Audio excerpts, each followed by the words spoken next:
এই নতুন বাংলাদেশ গড়ার দায়িত্ব এখন আমাদের। তার কথা স্মরণ হবে এই কাজটা করার মধ্যে, কাজে আমাদেরকে সেই কাজটা যেন আমরা করি। এই আবু সাঈদ এখন এক পরিবারের সন্তান না, বাংলাদেশের যত পরিবার আছে তাদেরই সন্তান, এবং তারা অধিকার তাকায় থাকবে। যারা ছোট ছেলে মেয়ে বড় হবে, তারা স্কুলে পড়বে,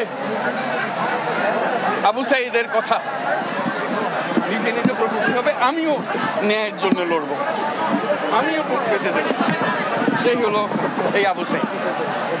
আবু সাঈদ এখন ঘরে ঘরে, প্রত্যেক ঘরে আবু সাঈদ, এবং বাংলাদেশের যত পরিবার আছে সব পরিবারের সন্তান, এবং বাংলাদেশে এখানে জাতি ধর্ম নির্বিশেষে সবারই সন্তান।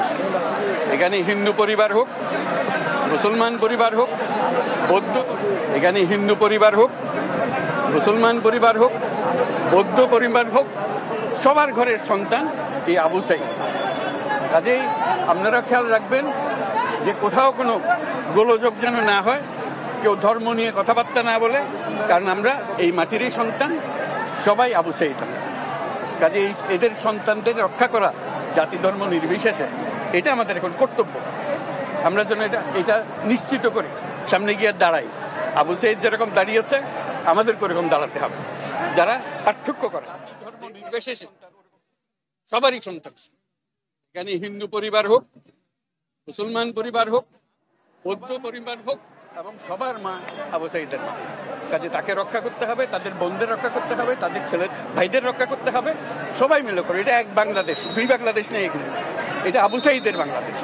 এই আবু সাঈদের বাংলাদেশে কোনো ভেদাভেদ নেই। কাজে আপনাদের কাছে অনুরোধ, যে যেখানে আছেন ওই আবু সাঈদের বা যারা যারা আছে যেখানে আছে, তাদেরকে রক্ষা করুন, কোনো রকম গোলযোগ হতে দেবেন না। আজকে যে আসলাম এখানে, এটা স্মরণ করেন, আমরা যাতে এটা বাস্তবায়ন করতে পারি। আপনাদেরকে সবাইকে সালাম দেওয়া। আসসালামু আলাইকুম।